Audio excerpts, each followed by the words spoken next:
All right, hello.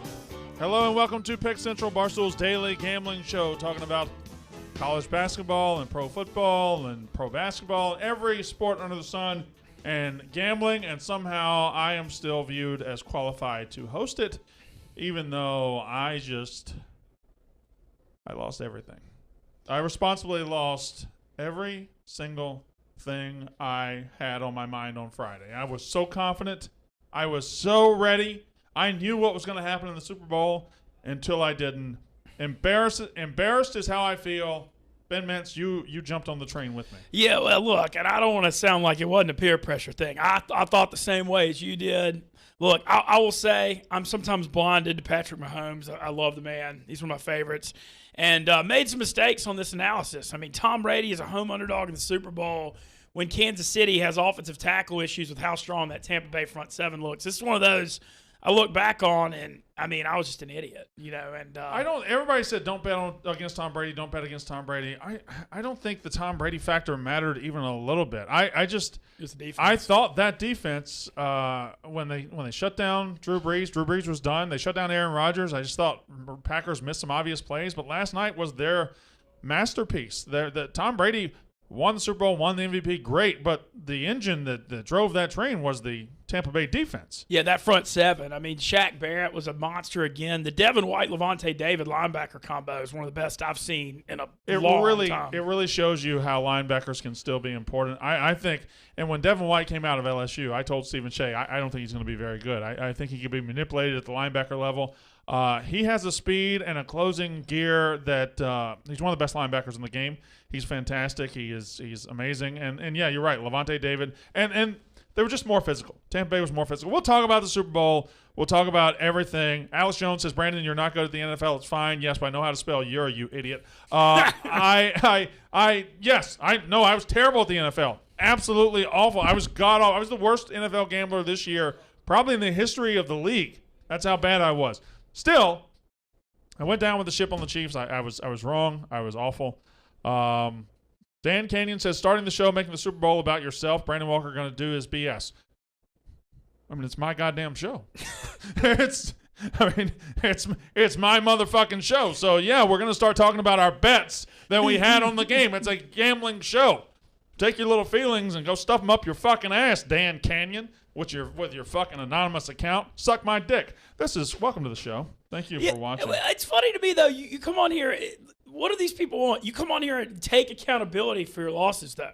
Right. You know, it's not like you're coming on here making excuses. You're not blaming, the second half Tampa dominated. You hadn't even said anything about the refs or anything. You're just saying, hey, I'm a man. I got my ass beat yesterday. I'm taking accountability, and that's not good enough for some people. I am going to talk about the refs. The first half is atrocious. They were god-awful. We got a lot to talk about with the Super Bowl. We have a lot to talk about with the whole bunch of stuff because not just the Super Bowl this weekend. It was a huge weekend for Barstool. You had Friday night, Jose Canseco just bending us over and fucking us and taking our money, which will be good for us in the long run because we'll get names a lot bigger than Jose Canseco, I'm sure. But we had that huge fight. We had Surviving Barstool, which seems like it was 3 weeks ago on Thursday. Then Jose Canseco, Billy Football, and then last night the gambling stream to end all gambling streams. And Rico did whatever. Kind of what we told him to do. Rico got in there. He got in the mud a little bit at first, but then he just kind of conservative. He was conservative, and he was able to just kind of let all the clouds go around him, let the storm pass, and he just sat there holding what he held. And Rico Bosco, a member of this show sometimes when he chooses to be. When his deal lets him. $50,000, $50K. He netted last night. Good for him. Yeah, congrats to Rico. I know the riders are all very, very happy. We're thrilled with it for him at Pick Central. And you mentioned it, Brandon. It was kind of, first of all, they didn't bet in the first half because they're having some issues with the app. And the second half. I want to say something to that. Okay. Anybody hating on that, I think every app in the game was having trouble last night. Oh, yeah. No, it wasn't just a Barstool problem. Right. Go ahead. No, but I think, like you said, he kind of survived in advance because it seemed like everybody, I know Frank did this, he bet half his money on KC money line at half. Everybody was taking the KC second half thinking they were going to fight back. And I actually had a moment in the bathroom last night. I looked at the second half line. It was KC by 7.5. And I was like, you know what? I'm on the wrong side of this game. I can make a huge mistake if I chase it even more. Mm-hmm. I'm just going to just stick with what I got and just call it what it is. And that happened in the bathroom? Yeah, I was looking at as I was using the bathroom. I was looking at the second. Oh, I see. Okay. Yeah. Do you have a lot of epiphanies in the bathroom? Well, not really, but this was a good one because this was actually a moment of growth because the old me when I was partying. I have moments of growth in the bathroom too. Yeah, but the old me would have been like drunk during the Super Bowl and said, "The hell with this! I'm doubling up on the Chiefs." And I would have really stuck myself even more. So I'm actually kind of happy. I was married to the Chiefs all the way. If I had been in that gambling stream last night, which I wasn't, if I had been in that gambling stream last night, I would have rode the Chiefs all the way to the graveyard. I was just at halftime. I thought it was a fake lead. I thought all these things, and all these thoughts were wrong. I thought they built the lead only because of the officials, and that did help. But no, they were just better. They were just Patrick Mahomes was running for his life all night. I knew that was going to be a problem. I thought Kansas City could scheme their way around it, and he could play his way around it. But no, not only was Tampa Bay getting him out of the pocket and making him run for his life. You can do that, but you usually do that at the expense of letting receivers get open. They were able to do that, make him run for his life, and on the back end, lock down tight. They were so physical up front, so physical in the back, that they were able to get pass rush without sacrificing coverage, and that's a deadly combination. And that Tampa Bay defense last night looked like the Tampa Bay defense that won 20 years ago. Yeah, it did, and they made some interesting scheme stuff where they kept their guys really back deep. They were not going to let KC beat them deep. The only stuff they were really giving was Kelsey underneath. They said before, and this was the one thing I talked about last week, was after Tyreek had the 13 for 266, I thought KC was still going to win the game, but it was going to be somebody else. Tampa was going to be like, we're not letting this dude beat us, and they did an awesome job on him. Where the hell were all the other – it was a great opportunity for Sammy Watkins and Demarcus Robinson and Pringle and Hardman. None of them did a damn thing, and it really just comes down to how the Tampa Bay front seven dominating those backup tackles too. Yeah, it really did. I'd like to announce the roster today. So we got me and Ben Mintz, and that's who showed up today to do this show. Rico, who's come back from Detroit after his big win last night, texted me at 10:15 that he had just landed in New York and couldn't make it. It is 12 o'clock, and 10:15 is an hour and 45 minutes ago. But everybody knows the airports here are at least 30 minutes away, so there was no chance he was ever going to make it. His deal is I got to get that deal because got to get that deal. Just show up when you want to. But Rico Bosco, congratulations to him. He's fantastic. Big Av will be back Thursday. I think Marty Mush will be back tomorrow. Marty Mush has been in Detroit, so hopefully we will have all these seats filled very, very soon. Before we go any further, I got to tell you this weekend, this Sunday, NASCAR is back there. They start their season with the Super Bowl, Daytona 500, 2:30 p.m. on Fox. Be sure to watch it, but don't just watch it. Get in on the action. Barstool Sportsbook in Michigan and Pennsylvania, and soon to come to states all around this country. You're going to have an opportunity to bet on the NASCAR. Live betting NASCAR is a thrill. It is exciting. It's fantastic, and NASCAR has these great odds that you can get in on early, and it's just a thrill of a betting experience. NASCAR Daytona 500 this Sunday from Daytona, Florida. Been there many times. You can drive on the beach there. Did you know that? Really? Drive right on the beach. Yep. I actually went to the Daytona 500. I think it was in 2012. It was when they had it on a Monday night because it got rained out on a Sunday, and I was playing World Series of Poker in West Palm Beach, and I got like 17th in the main event, so we decided to go to the Daytona. And because it was Monday night, it wasn't too packed, and man, it was a cool experience, Brandon. I love that almost all of your sports attending experiences come from the same starting point. You always say, I wanted to go to the Super Bowl, but I couldn't go. But then I finished 7th in the World Series of Poker, so I just fucking went. And here you just go to the Daytona. Like West Palm Beach and Daytona aren't that close. It's at least 2 or 3 hours apart. Well, that was actually the West Palm one was the one that got away because I lost to chip lead pot with 15 to go. But regardless of that, the Daytona was a cool experience. And, man, it's something when you get right on the edge of the rail on the track, when you're up against that fence, you can feel the rubber almost hitting you. They're coming by. It's like a gripping intensity and energy that I'd never felt before. Yeah. And there was a big fire at the one I went to, and that kind of like slowed down the race. But, man, we were partying on the infield. I mean, no feeling like getting hit by rubber in the face. Usually you have to be a whore to do that, but NASCAR, it's fantastic. It's like shards of rubber, though. It's like, shards. Yeah. I didn't. That's not what I call mine. Okay, so Michael Russo says, "How shook are you, Brandon?" I'm not even kind of shook. Not shook at all. I've won a lot of money gambling. I've lost a lot of money. You wake up the next day. You know what you do? You gamble. You keep going. So it's a marathon, not a sprint. Brian Clark says, "Mincy looks really stupid this morning. He was the loudest about the Chiefs blowing out Tampa." I think I was the loudest about it. He and I were equally loud. I was very confident the Chiefs were going to wreck the Bucs, and boy, I was wrong. Look, I admit I was completely wrong too. I do look stupid. I'm facing the music. I'm not making excuses. It is what it is. It was the Bucs that wrecked them. Damn near killed them. Yeah. So I just it was something. Did y'all see Mahomes' girlfriend crying on Twitter about ESPN's tweets? I did not. I don't follow Mahomes' girlfriend. I follow Mahomes' girlfriend Brittany, and she's definitely very outspoken on Twitter. We'll put it that way. She chirps a lot. She gives like an ongoing commentary of the game, and he surrounds himself with people that put themselves out there. Yeah. That like the limelight, like the spotlight. Yeah, I saw that TikTok last night, the post game with Jackson Mahomes and Dave. Now, wasn't she the fiance last Super Bowl? Well, I don't think they were engaged. When are we going to make that transition to wife? I don't know. She's like, I mean, they got a little girl coming next 2 or 3 months. She's super pregnant right now. Super pregnant. Super pregnant. I didn't know there were levels to pregnancy. Yeah, they were like, she was a high school cheerleader at White House where he went to high school in Tyler, Texas, and they go all the way back there. Dude, I love Mahomes, man. I'm hurting today. Shit, Mahomes, you know a lot about this fucking. Pat Mahomes is one of my favorites. Do you we're inside now. Do you want to take your hat and your coat off? You don't have to if you'd like to wear your hat and your coat. My hair looks ridiculous. It does. But listen, whatever. I can't be the one that says that because I've had ridiculous hair my whole life. We both have that Mississippi head of hair. There you go. My hair is better than my metabolism. Oh, can you put the jacket back on, actually? Okay. Never mind. Okay. I'd rather you just wear the jacket. Yeah, okay. I don't want to look at that shit. All right. So, Super Bowl, we'll talk about that in a minute. Billy knocks Jose out. Rico wins $50,000. I lost everything. I won 2 prop bets. I got lucky. I lost everything, Ben. I lost every bet I had. I had prop bets out, and I realized when you here's the mistake. It was a rookie mistake. If you're going to prop bet the Super Bowl, you need to spread around the love. You need to prop bet things that if the game goes against the way you thought, you need to have a prop to be able to take advantage of that. Take advantage of your stupidity over here. At least have something that bails you out. Once the Chiefs fell behind and were losing, every prop bet I have was based on the Chiefs dominating the game. Every prop bet I have was based on the Chiefs being able to score points. When that failed to happen, I was done. I was done with everything. So that was a rookie mistake. And Super Bowl is where people do props the most. Yeah. If you're gonna be a prop better, if you're gonna be profitable, you gotta have your cork in different bottles in different bodies of water. No, I know you can't just fish in the same spot. It's easy. We kind of talked about this a few weeks ago, where you can if you're wrong about a game, you all of a sudden go 0-6 instead of 0-1 or 0-2.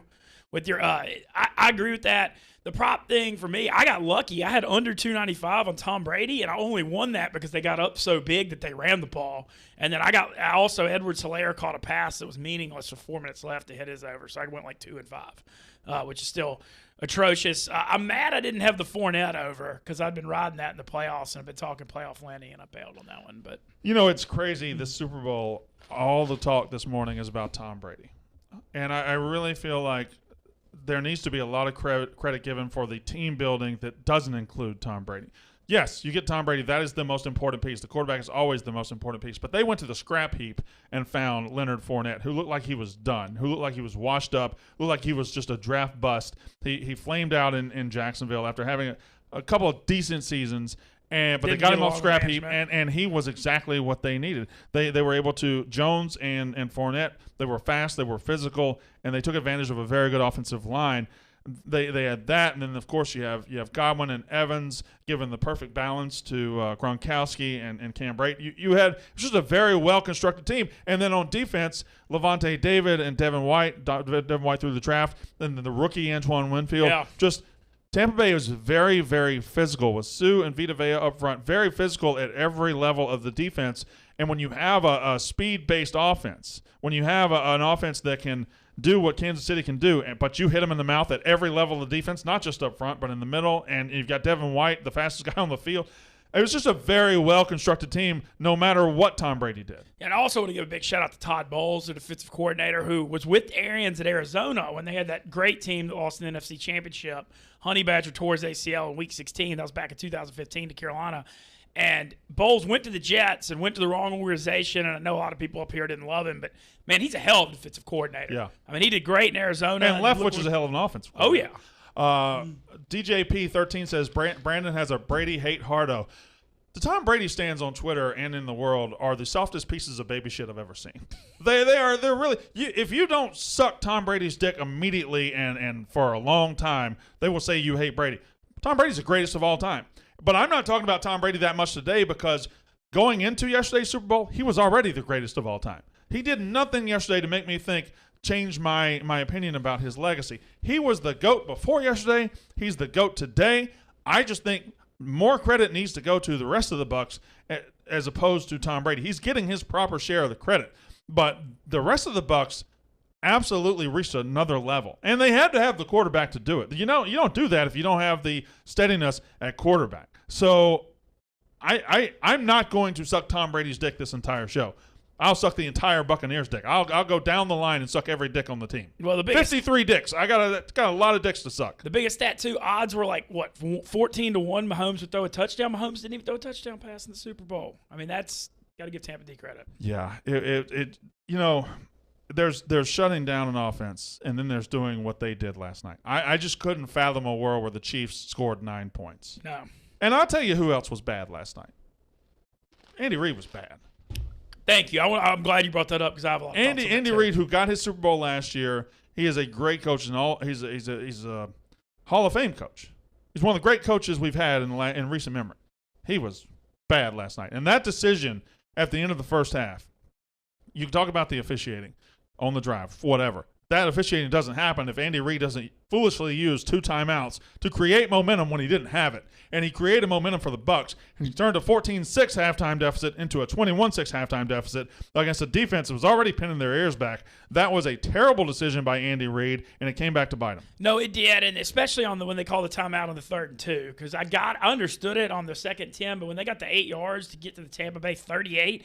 I mean, even if you stop them there, you're getting pinned back at your like 20 or 15. With no timeouts left. Yeah, and there's 40 seconds left. And so that one I thought was a bit much. I also didn't like how, maybe to protect Mahomes more, they should have rolled the pocket more, kept – I don't know. I felt like they just hung Mahomes out to dry with a lot of the play calling. Well, they did. And they're, their biggest problem last night was obvious. Their offensive line injuries. Yeah. You're having backup guards be your tackles. Just they were always going to be – I just thought they were capable of coaching around it and playing around it, and maybe that was a silly thought for me to have because that Tampa Bay defensive line feasted in the playoffs. But it was still a bad timeout. You've got to recognize that you don't have momentum. You need to get to the locker room and figure it out there. Trying to force that cost you 7 points. Now, here's the last thing I want to talk about. Well, this is the last thing. We'll talk about the weekend and all that stuff in a minute. People act like any complaint about officiating is a cop-out. People act like any discussion about officiating is excuse-making. I did have the Chiefs. I wanted the Chiefs to win. I wanted to win money. The Chiefs were never going to win that game. The Bucs defense was the ruling factor in that game that decided that football game. However, this is the NFL's marquee event. This is the biggest sports event of the year in American professional sports. The NFL sends their best officials, supposedly, to this game. And that officiating in the second quarter was atrocious. It was god-awful. That cannot be the officiating we get in a Super Bowl. It was ticky-tack on one side, and it was letting things go on the other side. It was awful. And Tampa Bay was always going to win the game. I don't think they were always going to win the game by 22 points. I think they could have won 17-9, 20-9. It directly led to 2 touchdowns. Tampa was the better team. And me saying the officiating was terrible isn't an indictment on the Bucs. It is simply saying at the biggest sporting event of the year, the NFL has to do better than that shit because that was god-awful. You can complain about the refs without blaming the refs. The refs are not to blame for that, but they got to be better than what they were. No, what'd you think about the biggest swing play was the Honey Badger interception? That drive ended twice. Yeah. It ended twice. Tom Brady threw an interception. And he was bailed out by one of the softest calls I've ever seen in the Super Bowl. There were multiple calls. The pass interference in the end zone, that ball hit the wall of the stands. Tom Brady wasn't throwing that. He wasn't even trying to throw that to Evans, and Evans flopped. There were multiple calls. Tom Brady runs and seeks out Honey Badger, yells in his face, and Honey Badger gets 15 yards. Like, what are we doing? It was terrible, and it did not determine who won the game. It determined my enjoyment level of the game, though. It just took away all drama in the second quarter, and it was bad. You can't determine a champion on a consistent basis with officiating that bad. Look, as a Saints fan, you're preaching to the choir on that, but no, I thought it was horrible in the second quarter, especially the Badger stuff. I hated seeing the Badger get the wrong end of it, too. I love how aggressive and how much crap he was talking to Brady, and it kind of came off the wrong way on that front. But it was multiple calls. I mean, it was 4 or 5. Yeah, and it kills me because Sarah Thomas, the first female official in Super Bowl history, she's from Mississippi. Yeah, so I don't she's got New Orleans ties. Yeah, I don't want to hate on her, but that whole crew was bad. I don't think that was – I thought that was out of line. Darren Rovell tweeted out her first son's name was Brady during the game. I think that's a little out of line. Well, Darren Rovell's an idiot. Yeah, but I mean, like, just because his name's Brady, I mean, she's from New Orleans, Mississippi. That doesn't mean it's biased. Darren Rovell's an idiot. Yeah, I thought that was – I wasn't a fan of that. Anytime you bring that up, I just need to point something out. Okay. Darren Rovell's an idiot. I'm not denying this. Okay, all right. Didn't feel like you were denying it. No. So facts, Brandon. Now get a haircut, you rat. I got a haircut Thursday. Thursday at 2:30. I'm getting a haircut. Nice. Do you have a good spot you recommend in the area, or do you go to? Oh yeah. No. Yeah, I'll get you hooked up. Okay. I'll get you hooked up. Okay. I need it. Yeah, we go to Fleischmann's around here. Fleischmann's. Yeah, okay. Yeah. It's going up. All these other people here that I don't like, they go to Fleischmann's too. But no, I like them fine. Don't clip that. They go to Fleischmann's too. And they got me hooked up on Fleischmann's, and I love it. I love her, and it's fantastic. No free ads. But actually, they advertise with us. Fuck it. Awesome. Yeah. So I don't know. My hair looked exactly like yours 2 years ago. Not to say my hair looks better than yours now, because I'm not comfortable using product. What are we talking about? We're trying to deflect the fact that we got our asses kicked in the Super Bowl. We got our asses kicked. We got completely hammered. We got hammered. I don't ever want to talk about dollar amounts, but it was. It was four figures. It was a rough one. It was a lot. It was a lot. And college basketball, I got drilled on Saturday too. I had a good Saturday and got murdered Sunday and gave it right back. Yeah, and you know who killed me? You're fucking. Oh, that game Saturday was wild. Auburn is Sharif Cooper for Auburn that they all talk about how good he is. He's the worst good player in the country. When he decides to take over a game and he can't shoot, that's just giving the game to the other team. And Schuler hits the shot, but like it was just god awful. No, that would have been frustrating to have Auburn and Romello White, Ole Miss big guy, like 30, 10, and 4. Where'd he come? I mean, I know where he came. I know where he came from. Where'd he come from in this game? He hasn't had a 30-10 game all year. No, he's been good down low, but man, they need to get him the ball more. The offense is bad. But that was a thriller. At least that was the highlight. The highlight of the weekend was the Saturday. For me, because the football was. Texas 720 says Fleischmann only has one hairstyle. Don't just parrot what Dave says. That's wrong. They have many hairstyles. They're one of the great places in New York. Don't just. I hate when you guys just take what Dave says and you just repeat it. You're not Dave. We have a Dave. We don't need another one. So no, they have more than one hairstyle. Your wings look great, Brandon. Nicholas Courtney. So. I saw the wings. I had a huge day of blocking yesterday, but mostly I think I reached a new low in why I block people. I mean, you can talk about my wife, my family, my kids, my dog, my mama. You can talk about all those. But when I put my wings on Twitter, don't talk about my wings. Those wings were delicious. I cooked those wings for 90 minutes. I cooked those wings longer than you should cook wings. And people were saying like they look undercooked. They look beautiful. They were perfect wings. Look, I thought they looked great. They were some of the best wings I've ever made. I saw the Barstool Ole Miss account was going after them, but I just Barstool Ole Miss account is the worst account we have at Barstool. I don't know if you know the kid. I have Ole Miss fans tweet at me and saying, "Can we get that guy fired? He sucks so much." So if the Barstool Ole Miss account tweets at me, I know I'm doing something right because that guy's a fucking moron. Will Spreen says Mincy was so convincing on the Chiefs. That's why I took the Chiefs. Mincy convinced me to take the Chiefs. I was on the Bucks. But he told me, actually, Smitty version 2.0 says barbecue Twitter is a toxic place. I think everything Twitter is a toxic place. But it is weird how we just take corners of the internet. There is a barbecue Twitter. And if you put a picture of something you cooked, they will destroy you. Oh, they went nuts. I've seen Glennie interact with them. They will destroy you. Like if you take the effort out of your day and try to learn and do something and put it out there, the people who think they know better than you will make your life a living hell. over barbecue. They cross over with steak Twitter a lot. Steak Twitter's another one. I just think there's everything Twitter. Everything Twitter. If I decided I was going to get really good at blowing bubblegum bubbles, and I put out a big bubble, I would get a circle of Twitter saying, "That's not how you do it. You fucking idiot. You moron from Mississippi. That's not how you." And there's nothing you can do. There's no skill you can pick up in life and try to show progress. And the people that actually have that skill or think they have that skill will tell you, "No, you're awful. You're terrible. Kill yourself." Twitter's the worst. Twitter's the worst place on earth. I wish I could get off Twitter, but I can't. There's no way you can. You can't. Yeah, I can't get off. Or run Twitter. our business through it. I mean, Yeah, that's how I make my money. That's how we make our money. So but it's just awful. You could put a picture of a blank sheet of paper, and somebody will say, "Well, why'd you buy that paper?" Well, you can't afford real paper. It's a blank sheet of paper. Whatever. Just relax. I love Brandon. I'm English. This is a genuine question. With some scumbags in wrestling, one may be on that shirt. Do you ever pause when you put a shirt on with one on, or is it just art versus life? No, I'll wear whatever.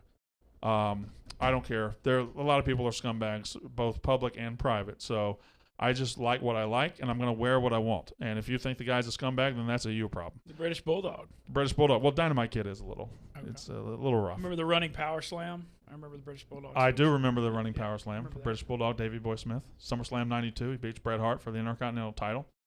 It was a great wrestler. R.I.P. to Bulldog. Dynamite Kid was sick for a long time. Did he pass last year?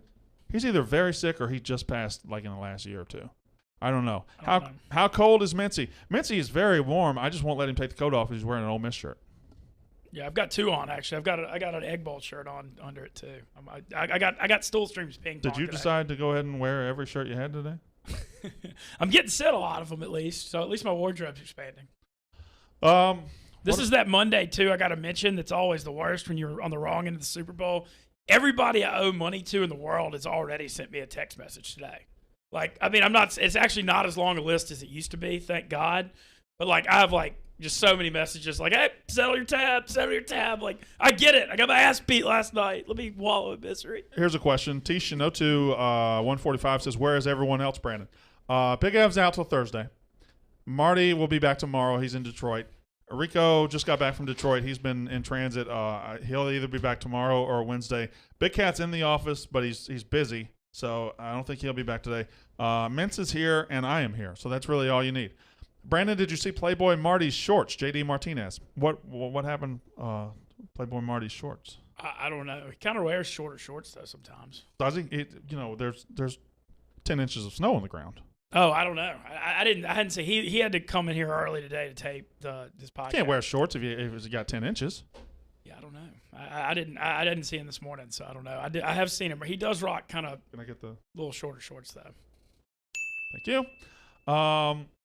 Brandon, does your attention fully shift into college basketball now? I'm a lot better, and I don't know why. I've been a lot better this year on NBA basketball than I have college basketball, and I'm scared of hockey. I was great at hockey last year. I started hockey like 2-10 this year, so I am just a little scared little bitch when it comes to hockey. I know I should get back in it, but every time I look at a line, I'm like, you don't know what you're talking about. I talk to myself. College basketball, I'm going to take advantage of the fact that we have it for 2 more months. But pro basketball, I'm feeling myself. I'm feeling really good with pro basketball right now. And I don't know why you get in those grooves as a gambler in certain sports, because there's no reason I would be better at NBA. I take in the same information I take in with college basketball. I just feel better right now with pro basketball. This is a weird year with college analyzing. Everything's weird because the COVID thing, but the home court college thing is kind of fascinating this year. Let me say something.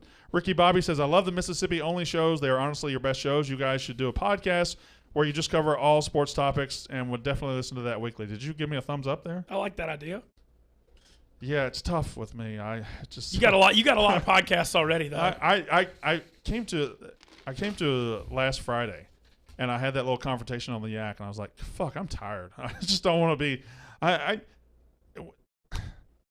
don't have a day here where I don't do anything, and you kind of need to have a day every now and then where you reset and you plan and stuff like that. I just get here and I show, leave, do a couple shows at home, come back the next day. I'm not complaining because where I was 2 years ago. Oh, I love it. Yeah, I love being here. I love being in the arena. but I think I overextended myself. And people told me, you shouldn't add so many shows. You're going to overextend yourself. I said, no, idiot. Brandon fucking Walker. And I overextended myself. Your Wednesdays are out of hand. My Wednesdays. Your Wednesdays are. I have, there was one, last week, Wednesday, I did 9 shows. I did 9 shows on Wednesday. So, whatever. I'm not, again, do not take that as complaining, and Dick, don't tweet it. I'm just saying, people, the experienced people here, the big cats, the Daves, they said you're going to get overextended. I said, no, I'm not. And guess what happened? They happen to be right. Hey, man, they're all doing well. The wrestling, all of them are doing well, though. So, I mean, at least it's first world problem. I'm at the spot now coming out of football season where I'm about to start. I'm getting involved with the blog. I'm going to start contributing to that weekly. I'm just trying to do a bunch of different stuff. Yeah, you need to blog. I need to blog. We all need to blog. Mm-hmm. The blog is a great way to connect to the fan base and get yourself out there. And I told Coley before the month, I was like, I'm going to blog 20 times this month. Haven't blogged once. My computer died. So I owe Coley an apology. I'm going to start blogging more. I'm trying to do a blog a day, but it's tough. It's tough. But anyway, how is Rico not called in to discuss his win? We don't know that we have a phone. This part of the Pick Central stuff. As of right now, we don't have phones. This is 2021. Barstool is a $500 million or $500 million media company, and we don't have phones. we don't have what radio stations had in 1936. Okay, all right, fair enough. All right, I got double dinged. It's the first time that's happened since college. So, hey, why's Pat in there? Hello, Pat. Pat, do you have my idea ready? You don't have to talk. Just nod your head. Kinda. Okay. All right. Pat's gonna approach me with an idea very soon. Matthew, Pat. If you have an idea for me, send it too. I need help. In fact, if everybody wants to DM Barstool Mincy with their ideas, he'll take them. I read every DM I get. I always do. I do too, to my detriment. I got really mad at a guy on Twitter yesterday. I'm talking too much about myself. It's entertaining though. Yeah. So let's get back to the Super Bowl. I want to clean up anything we didn't talk about. So Brady wins his 7th. There's no doubt he's the greatest of all time. It's not arguable. Now the argument has moved on to see the greatest team sports athlete of all time. Certainly in that discussion. Hell yeah. I don't know why he wouldn't be in that discussion. 7 Super Bowls. I would favor Michael Jordan over him, but I don't blame anybody who would say otherwise. I just think one basketball player is so much more integral to a team winning a championship than even a quarterback on football. Especially one star basketball player is so much more integral. And Michael winning 6 and taking 2 years off in the middle of his prime where he probably would have won 8. It's a personal preference for me. I'd say Michael a little bit better, but Brady's definitely in the top 3. What's a fascinating thing to me is Brady had 3 by the time he was 27 and didn't win any from 27 to 36. And he's won 4 from 36 to 43. I think that's the damnedest thing I've ever heard. I think instead of discussing is he the GOAT, team sports athlete, I think we should be discussing how he has revolutionized how long you can be elite in the National Football League. He is doing something that we didn't think possible. You look around the league, Drew Brees, 40, 41, retiring, he's done. Like he can't get the ball down the field anymore. And he played forever. He's 42 years old. Phillip Rivers, done. I mean, these guys at the end of their career. Peyton Manning broke down. Peyton Manning the last year was god awful. Yeah. Tom Brady's 43 and still performing at an elite level. That is more interesting to me than discussing if he's the GOAT. His 7 championships stand far and away better than everybody else. The previous GOAT quarterback we thought was Montana because he had 4 rings. Brady could double that. He very well could double that, and he's already almost doubled that. So I think the fact that he is doing this at 43 years old is far and away more interesting than his 7 championships because it just doesn't happen. We assumed guys at 43 would be done, broken down. And he's got so many miles on his odometer. Like, he's played so many high-stakes, high-impact football games. I think at some point, like somebody looked back at LeBron's playoff history, and he's played almost 2 seasons worth of just playoff games. I don't know how somebody just look at the math, but Brady's had to play at least a season or 2 more of playoff games, which are tougher mentally and physically. Yeah, no, I mean, dude, he's played 10 Super Bowls, and it's how many? I think it's like 15 or 16 conference championship games. Yeah, he's 7-3 in Super Bowls. And the other thing too, he just wins the Super Bowl at 43 years old. And there's no chance he's retiring at all. No, he signed none a whatsoever. 2-year deal with them. I mean, And I'm not even convinced he's going to retire when the deal ends.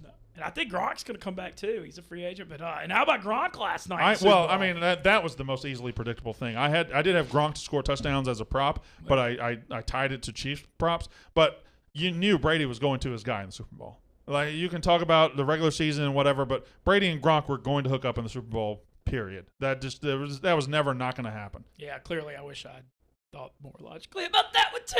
No, but again, once you decide you know who's going to win the game like we did, Yeah. we knew the Chiefs were going to win. Yeah. We knew the Chiefs were going to win comfortably. Once you do that, your ability to judge anything else is gone because you're just wrong. You can't start off wrong and make money in the long run because you're just married to being wrong. Yeah, you're chasing it.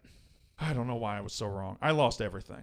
Every prop bet I had, and I even did a fucking video in the snow yesterday. I said it'd be funny if I do a video, It was a good video. Barefoot in the snow. That was stupid. I got frostbite on my toes. I lost 3 toes just for a video that nobody watched, and I lost all my money. People watched it. People watched it. Yeah, people At watched least people watched the video. I went like 2-5 in the Super Bowl, and I was thrilled to be 2-5. Like I mean, it was one of those that. And I actually also another thing I want to quickly share. I'm an idiot. So that was the most I've lost, like the worst Super Bowl I've had since Rams-Pats in 2001 when I was an 18-year-old college freshman at Ole Miss, and I lost all my props. That was greatest show on turf, and Brady upset him as a 14-point underdog. I was 18 years old, and Tom Brady was starting that damn Super Bowl too, and here we are 19 years later, and I've learned nothing. So, Nothing. Nothing. You're bookending his career with stupid decisions. Precisely. Man. Ugh. But Tom Brady he's the GOAT. There's no debating that. Like, if you want to say GOAT football player, I always think it's Jerry Rice because I don't think when you talk about there's the GOAT of winning, there's the GOAT of quarterbacking. When you talk about the GOAT of football, I don't really care about rings as much in that conversation. Who are the unquestioned? So Gretzky's the unquestioned GOAT in hockey. Michael is the unquestioned GOAT with a challenger in basketball. Yeah. Baseball doesn't really have an unquestioned GOAT. A lot of people want to say Barry Bonds. They're wrong. Baseball's a tougher one because, like you said, like a quarterback in football or a basketball player dominates a game way more than any baseball player. Yeah, you're still you're 1/9 of a lineup. Like a quarterback is like the starting pitcher every game, is what I kind of think. Yeah, that's exactly right. So baseball doesn't really have one. Golf has Nicklaus and Woods sitting there. It depends on your mileage there. Tennis, Serena's the GOAT in women's tennis for sure. Is Federer the unquestioned GOAT? I think in so. men's Just tennis? the longevity. Because a lot of times tennis players will break down early 30s, and he's done it to like 30. He's kind of Tom Brady did. Like track and field, at least running the 100. Usain Bolt's got to be the GOAT. Yeah. So we've actually, if you talk about, I hate saying GOAT, and I'm saying it over and over and over and over, but a lot of the GOATs in these sports we've been watching the last couple of years. Like Michael Jordan was in the 90s. LeBron is challenging him. Tom Brady the last 20 years. Serena the last 20 years. Federer the last 20 years. Tiger Woods the last 25 years. A lot of them have been recent. Usain Bolt, obviously the last. Michael Phelps, as far as Olympians go, has happened recently. Bonds is not the GOAT. I don't think he is. Bonds is just I just can't credit him the same. I can't credit his last 5 years the same as everybody else's because he was not the GOAT until he was 38 years old, and that's not natural. There's no argument with that. Yeah, Brady's gone a much different route with the 38-year-old being older and dominating. I think the greatest hitter of all time was Ted Williams. I think Babe Ruth has an argument, but he also only played against white guys. He only played against a third of what they play against now in athletics. So it's hard to go back that far. Baseball does make it difficult because it's 125 years old. So, but Gretzky, the unquestioned GOAT in his sport. And now I think Brady is unquestioned. I don't think anybody can question Brady's GOATness. I don't see how you can. I mean, you could add up Peyton Manning, Eli Manning, Drew Brees, and Aaron Rodgers combined to win 6 Super Bowls in their whole career, and Brady has 7. That is. He's the winningest franchise in pro football history. Yeah, and by himself. Yeah, the Steelers had 6, and now Brady has 7. And the Patriots had 6, which all belong to Brady anyway. But it's weird. I mean, who do you even if you look around the football, if you look around pro football, you realize how hard it is to win Super Bowls. It's not easy to win Super Bowls. No one quarterback should have 7. You look at his contemporaries. Aaron Rodgers is an all-time great. He's got 1. Drew Brees is an all-time great. Yeah. He's got 1. Brett Favre was an all-time great. 1. Joe Montana was the GOAT beforehand. He had 4. Yeah, Marino was an all-time great. He didn't have any. Yeah. John Elway didn't win his 2 until the end when his team got a lot better. Like John Elway, our greatest of all time, he's at 2. So 7 is ridiculous. Yeah. It's like, I guess Ric Flair did that wrestling back in the day. Right? Yeah, 16. Yeah. 16-time world champion. Lawrence Taylor is the NFL GOAT. I don't agree with that. He had a very high peak, but he didn't sustain it very long. I would say Jerry Rice. If you're just talking about best football players ever, Jim Brown's got to be in the discussion. Jerry Rice is in the discussion. Tom Brady's in the discussion. But you almost do have to separate quarterbacks from football players. Yeah, it's very hard to. It's like they're the starting pitchers every day. Yeah. Like you can't compare Sandy Koufax and Willie Mays. I mean, they just did 2 different things for their teams. All right. What else we got? Nobody except White Sox Dave questions Brady. Well, he's just gonna. That's like he loves his attention. Yeah. It's crazy after all these years, though, another year of Bama and Tom Brady. I mean, this has just been going on for. But nobody will say pro football sucks because the same guy wins all the time. Whereas people will say college football sucks because Alabama wins. No. Sometimes you just have dynasties. Sometimes you just have the same teams bubbling up and winning. Like Brady hasn't made the NFL bad because he owns it. He just has made himself great. Best athlete to ever come out of Mississippi? Not a lot of states can get in an athlete battle with Mississippi. Jerry Rice, Walter Payton, Brett Favre. There are a lot of them. Yeah, those are three pretty good ones. Steve McNair. It's the only thing is we don't have a great baseball player like Alabama's got Willie Mays and Hank Aaron. But football takes a backseat to nobody. Yeah, no, and especially when you look at the per capita with only 2 million people in the state. Why isn't college baseball as big as football and basketball? Says Pro Punter. Because they don't get the best talent.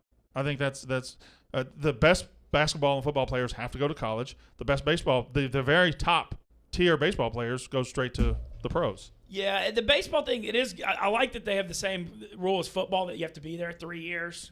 So if you do go to college, at least you get to know the players because that's the problem. With basketball, the one and done, it's like almost hard to follow. But college baseball, it's like the greatest regional sport. I mean, it's huge in the Southeast, but it's just not big nationally. Yeah, I love it though. I don't care for it. It's fine. It's a good way to spend 3 hours in the spring because the spring's just a wonderful time to be outside, to be out of doors. I do think one thing college baseball does do right is the 60-game season and then the 30-game conference. Like, there's a sense of urgency with the games, whereas the 162 in pro, like, doesn't have it. Here's a great question that I would like to talk about. Okay. Evan Schlossberg says, what did you think of the Antoine Winfield peace sign to Tyreek Hill? I didn't have a problem with that at all. Sports announcers have got to stop treating unsportsmanlike conduct like that, taunting like that. They've got to stop treating taunting as if it's an assassination. Yeah. They treat it as if he took out a gun and shot him. Oh, my God. You can't do that. You just can't do that. No, you can. You absolutely You're can. up by 22 in the Super Bowl with 4 minutes left. If you're going out there and you're both risking your fucking neck to play against each other and you're battling and you're competing, you can absolutely, at the end of the game, when you realize you got the best, go, hey, you do this all the time to people. I'm going to do it to you. Well, especially when Tyreek Hill had 13 catches for 266 yards in the first game. Yeah. And Winfield in the postgame, I don't know if you saw his comments, he was like, look, I had to do that. He tore us up in the first game. He did backflips. He did the peace sign. He's like, there's just no way I wasn't going to do that situation. I think somebody asked Antoine Winfield how it felt to do that, and he was like, it felt awesome. Yeah. I loved it. Give him 15 yards, fine, but announcers, and it goes all the way back to Joe Buck acting like Randy Moss doing the fake moon was the most disgusting thing ever. I remember Mike Thomas getting the cell phone out. Yeah. I mean, you're watching a sport where a guy's ankle can explode, where a guy's knee can explode, where people can get really injured. It's rough out there. Don't act like taunting is this shocking thing to, oh my God, we can't let people see that. No, I'm fine. I saw it. I feel good. I feel real good. I actually like it. I mean, I know that it pushes the edge sometimes, but I mean, football, as you said, it's the most physical sport. These guys are out there trying to, pushing every edge and you can. I mean, you're going to play with heart and emotion. Like, how do you be emotionless when you're laying it all on the line? Here's another thing I want to talk about. Last night, it is time to evolve the way we present sports on TV. It's time to evolve the way we watch sports on TV. It is time. If I'm watching a Super Bowl that objectively sucks, and last night was not a good Super Bowl. If you're a Brady fan, great. If you're a Bucs fan, great. I'm sure you loved it. As a non-biased observer, it just sucked. There was no drama. There was no anything. So if I'm watching the fourth quarter of a game that sucks, and somebody streaks onto the field wearing a Borat bikini and makes a fool of himself, don't cut to Andy Reid or some fat guy in the stands. I want to see the guy. I want to see him hit him. I want to see him try to run for 100 yards. I want to see a security guard spear him Goldberg style. I want to see it. It's entertaining. So you're not giving – I know that the old thought is, oh, we don't want to give them press. We don't want to give them the spotlight to discourage people from doing it. I mean, people are always going to do it. You're not encouraging, discouraging it. I want to see somebody get T-boned because they are streaking on the field with a sign on their face. That's what I want to see. Let me see that. Look, Kevin Harlan, great play-by-play again of it. I don't know if you've gotten to hear it. But did he do it again last night? He did it. He did it. I saw a video. I love Kevin Harlan. I think Kevin Harlan's the best announcer in sports, period. The video of it, if you hadn't seen it, it's great, too. I mean, the guy last night, real special effort, mooning people, wearing the bra. I definitely want to see – I'm going to see that right after the show. I want to see Kevin Harlan because he did it a couple of years ago. And I think – didn't Kevin Harlan once announce a squirrel scoring a touchdown? Like – Kevin Harlan always has the ability to – he doesn't take himself too seriously. And these announcers on TV that act like, oh, you can't do that, can't do the taunting, they take themselves too seriously. Kevin Harlan approaches sports with the right amount of seriousness. I love Kevin Harlan. I think he's awesome job. I think he is the best. Run on the field. Some guy with a bra. And now he's not being chased. He's running down the middle of the 40. Arms in the air in a victory salute. He's pulling down his pants. Put up your pants, my man. Pull up those pants. He's being chased to the 30. He breaks a tackle from a security guard. The 20, down the middle of the 10, the 5. He slides at the 1, and they converge on him at the goal line. Pull up your pants, take off the bra, and be a man. That was... And the players with hands on hips at the other end of the field are looking at him and shaking their head and saying, why, oh, why? I don't understand why he slid at the 1. You gotta get in the end tackles, zone. what effort, and then he slides at the 1? You got to get in the end zone. Maybe he was trying to run the clock out. I don't know. Maybe he's trying to just get to the end of the game. But no, somebody said they can't show that. Maybe that one because he was dressed poorly or was almost naked. But they still, anytime somebody's fully clothed out there, they cut away. Like, I want to see it. If all the fans in the stands get to see it and laugh at the guy, I want to laugh at the guy. I want to see somebody get. Luckily, if you hadn't seen the video, it's great. I mean, this guy broke Harlan did a great job with the play-by-play, but he broke a couple tackles.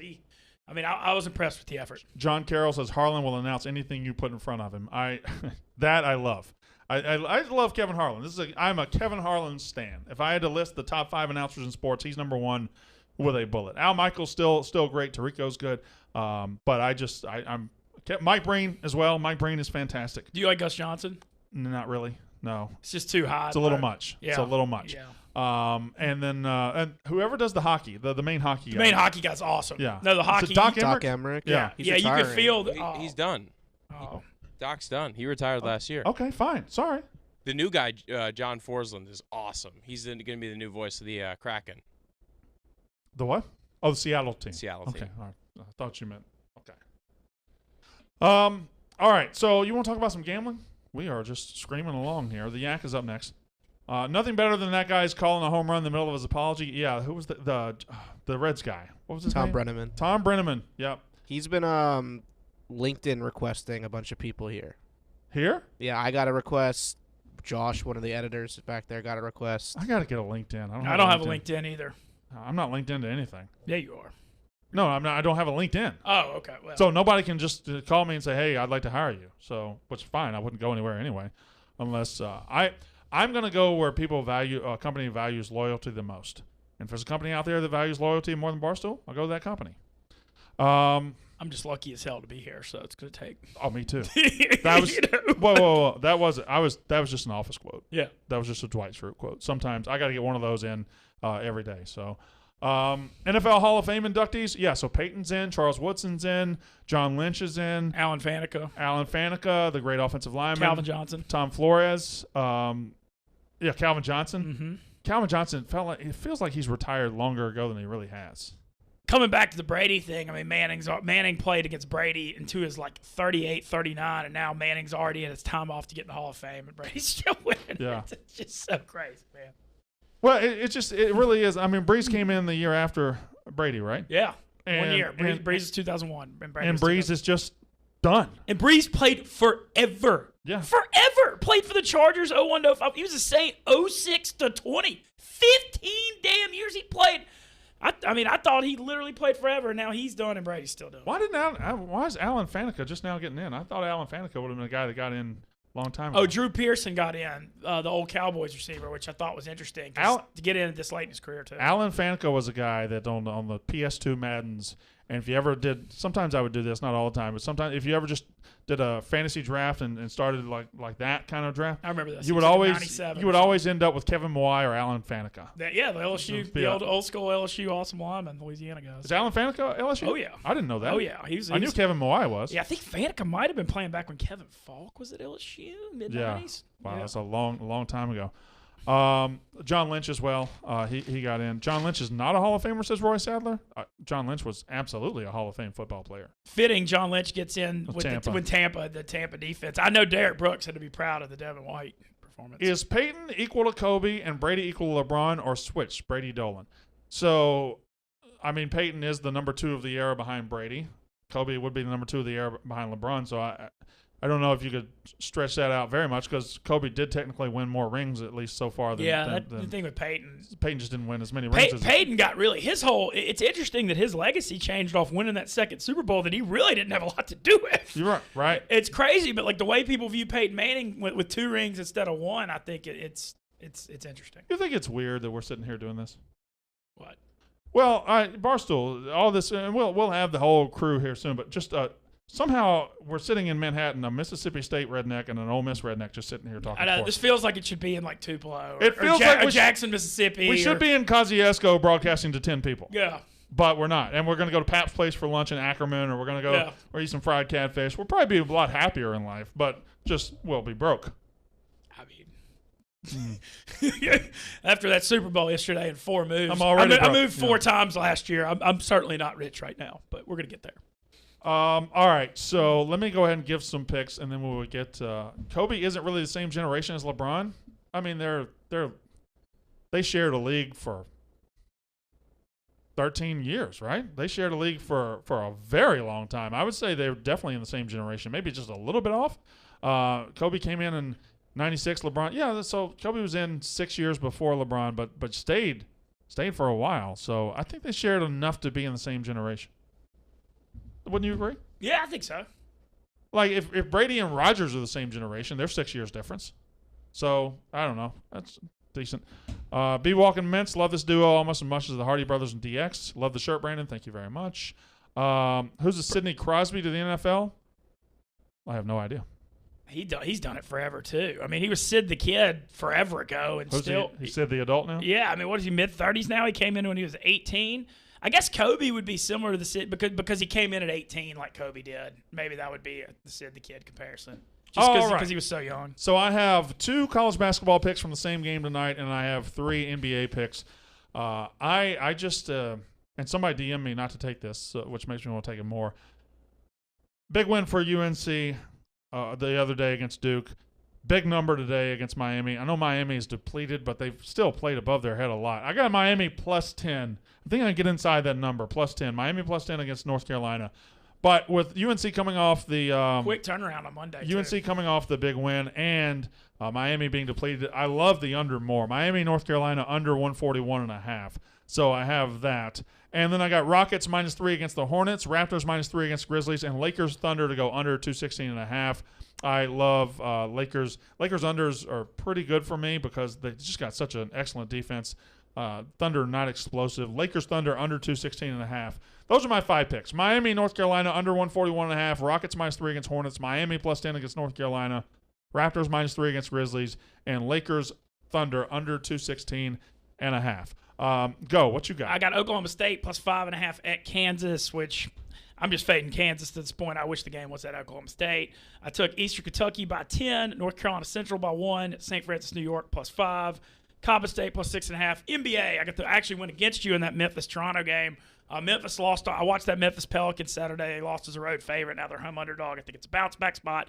And I took the Phoenix Suns by 7 at home against the Cleveland Cavaliers. I think Phoenix is kind of getting it together after they had kind of a longer road trip. Lost in New Orleans, but then they blew out Detroit at home on Friday. Guys, is Mississippi on the short list to go live with the Sportsbook app? I'm not privy to the list. I think Illinois is very close. The app, so I am pretty following the Mississippi and Louisiana stuff pretty close. Mississippi has the legal sports gambling, but the app situation's still in flux. They don't have mobile down there. Yeah, they don't have the mobile, and hopefully they'll realize it and get it. Louisiana's close, right? Yeah, but Louisiana's already passed it, but then Louisiana, the damn government, it's just always – I mean, Louisiana passed fantasy in 2018 and still doesn't have it. So it's one of those things where I think Louisiana, I'm hoping for this fall, if not this fall, January 1st, 2022, I think it's realistic. On the Mississippi one, Penn Gaming has casinos, Ameristar Vicksburg, Hollywood Tunica, Hollywood Gulf Coast. They do have sports books. I'm hoping they're going to be Barstool Sports books sooner or later. I would think so. Yeah, I think that's coming. But I do think Illinois is very close. And then Colorado also May 1st is their launch date, from what I hear, and we have the Ameristar Black. Penn Gaming owns the Ameristar Blackhawk. we'll get to go to Colorado. Oh, it's super nice. 30 miles west of Denver. It's a beautiful mountain town. I've played a lot of poker there. It's great. Beautiful place. Huge fan. Got $1 million sports book in there too. Looks nice. All right, before I go over everybody else's picks, I want to tell you about Cuts Clothing. It is 2021, the year of the rally. As we kick 2020 into the rearview mirror, it's time we start dressing for the occasion and for the man that's always on, like me and you, Mincy. There's always Cuts Clothing. We got to get some Cuts Clothing for you so I don't have to look at those Ole Miss shirts anymore. They've taken a classic men's fashion staple, the plain T-shirt, and refined it, combining premium quality with a minimalist aesthetic. Boy, there is nobody more minimalist. There are no more minimalist people than you and I here at Barstool. Take a plain tee, but make it Tony Stark. The bleeding edge of fabric technology meets the man confident enough to wear it. Cuts Clothing. It is fantastic. It looks good on everybody. I know Marty Mush gets a lot of Cuts Clothing. I look at him, I'm very jealous. I hate him with his fake new teeth. He looks good now, and he always looks good in his Cuts Clothing. So it is what it is. Entrepreneurs, Mavericks, athletes, podcast hosts, everyone loves Cuts. They're echoing GQ. It's the only shirt worth wearing. Kick off 2021 the right way, starting with your wardrobe. Get 15% off your first order by going to cutsclothing.com. That's CUTS clothing.com/picks. P-I-C-K-S. That's us.